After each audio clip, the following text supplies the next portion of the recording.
welcome to another Nightmare Blade video. And yeah, really hype, such the hype. I managed to watch the E3 announcements. I didn't think they would tell about a sun and moon, but yeah, they talked about a sun and moon. I was hoping they'd talk about Pokemon Go, and maybe they were going to show a bit of Pokemon Go, but no, went straight for it. They went straight for sun and moon, and they gave us a lot of gameplay footage. They say it's not final, but it looks pretty good actually. I was really pleased with it.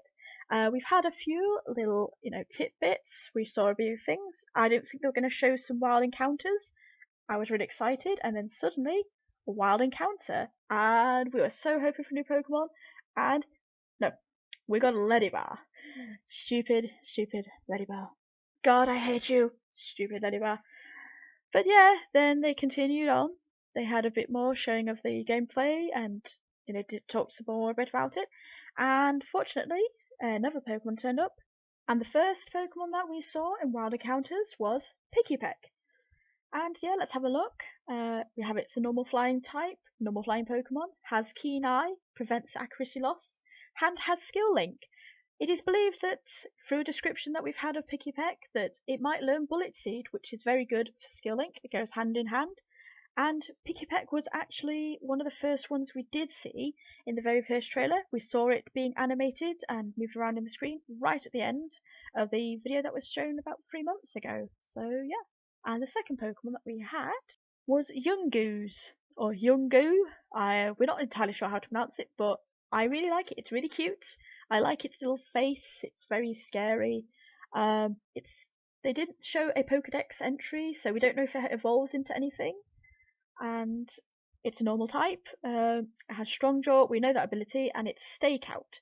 Now, Stakeout. The description of Stakeout is kind of like a Pursuit, but it's an ability, so it's it's not all for one move. It's all moves. Everyone knows what Pursuit is. If you obviously, take out Pokemon, the one coming in is going to get double damage. So it's actually reverse of Pursuit, but still kind of the same thing. It'd be hilarious if it did Pursuit, because I'm not sure what would actually happen. But yeah, that was obviously the Pokemon. There was another one that was told about, but I'm going to talk about that in a later bit of the video, because it actually wasn't shown in the game footage. I found it out later there was another Pokemon. And yeah, they talked about a thing called Battle Royale. So Battle Royale is basically 4-on-1, kind of. So 4 Pokemon go in, you have 3 opponents to fight, and you all fight, and the first Pokemon to get knocked out will lose, but the Pokemon that has the most HP will go on. So yeah, that's a nice bit of different battling. I quite like the idea of it. It's another potential way of online battling I like. So that was pretty much, all the game things I can give you in screenshots. There was another bit of footage that we did see in the battle. I can't show you it. I didn't get any pictures. But it's when they're in battle, you can actually look at the attacks. So if you've faced a Pokemon before, say you faced your rival before, and they use the same Pokemon, it comes up in your attacks that you can actually, see if it's a super effective attack or a neutral effective attack or not very effective. So that's going to make things very easy for any new Pokemon you find out. I really like that intervention. It makes things a bit easier, especially on the new people that come into the game.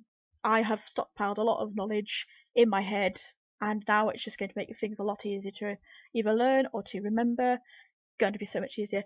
The other game dynamic, or infighting dynamic they have, is a stat increase, stat decrease counter. So in the actual bottom screen, you can click on the Pokemon that you're fighting with, or your Pokemon, and it tells you information on stat increase and stat decrease, and it shows you how many stages it's done. So again, another game mechanic that will make things so much easier to do. And so yeah, I'm now going to talk about the information that we already know. So for past information, I've not made a video on them, but I just thought I'd all clump it together, give you new stuff and give you some boring stuff. So one of the things that is shown on the Pokemon website is obviously QR codes. Now it'd be quite interesting that there are lots of QR codes around. I wonder if you can catch Pokemon through them. It doesn't really specify a lot of information. It just shows that you scan a QR code and you get a Pokemon, which is a mechanic that they use in X and Y and Aurus, or the hackers have been using them, so you can actually scan the code. So they might actually implement that now officially in game. From the picture, it seems that we get like a superior and might get a free Pokemon here and there. It'd be better for Pokemon distribution. I quite like that. So you go around and just scan codes and you fill in your Pokedex, making it so much more easier. The other piece of information that we've already know is the Pokedex Rotom, or the Rotom Pokedex. Yeah, I'm not excited about this. I actually don't like the fact that our Pokemon device will be telling us where to go. It hypers back to the anime where Dexter like makes snarky comments like, "Oh, Caterpie is a bug type. You don't need to thrash me on bug type." So it kind of harpers back to that, but I don't like the fact that you'll be holding your hand. I hope you can like just turn it off and not have it, because I like a bit more randomness. One of the features it's probably supposed to have is in the grass, it will show you different patches where different Pokemon are, so it's easier to fill in your Pokedex. But I like the randomness, so I hope you can turn it off or just not have that feature.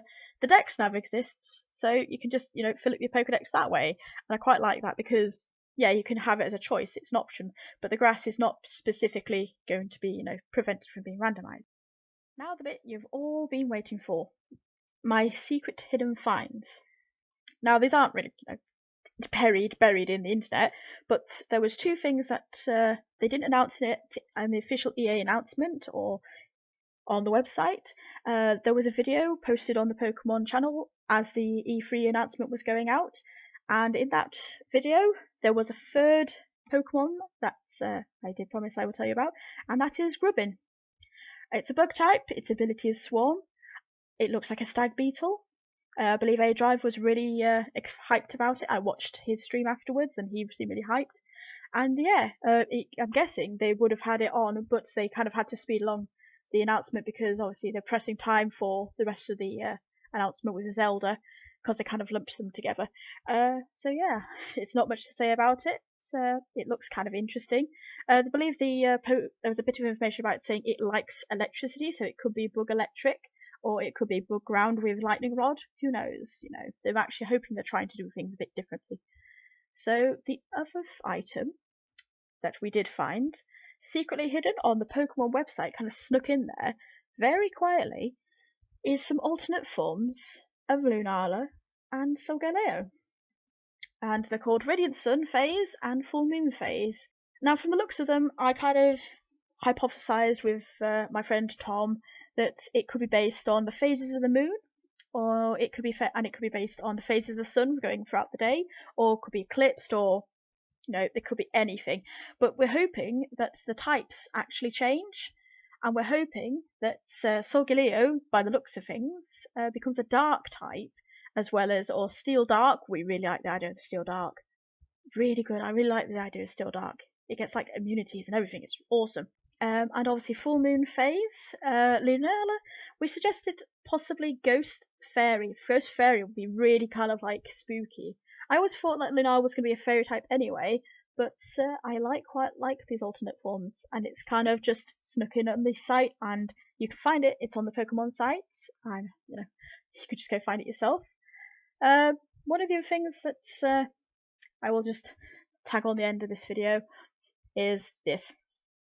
I'm not happy with this insult to the English people.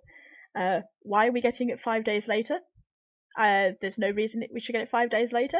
I'm quite annoyed about this. It does mean that I will have to either go into a coma for 5 days, or just not go on the internet for 5 days, which will kill me anyway. Because I don't want to see it on YouTube. I don't want to see it on Facebook, and all my life is on is on the internet. I have a YouTube channel, and I'll be having to force myself to go 5 days later.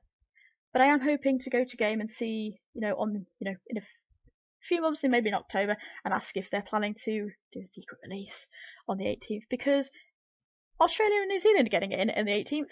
It's the exact same game, same for us, America, exact same game. Why you just not ship it? Is there like some reason you're not doing it? I mean, we seem to get dumped on quite a lot in Europe. It's not nice.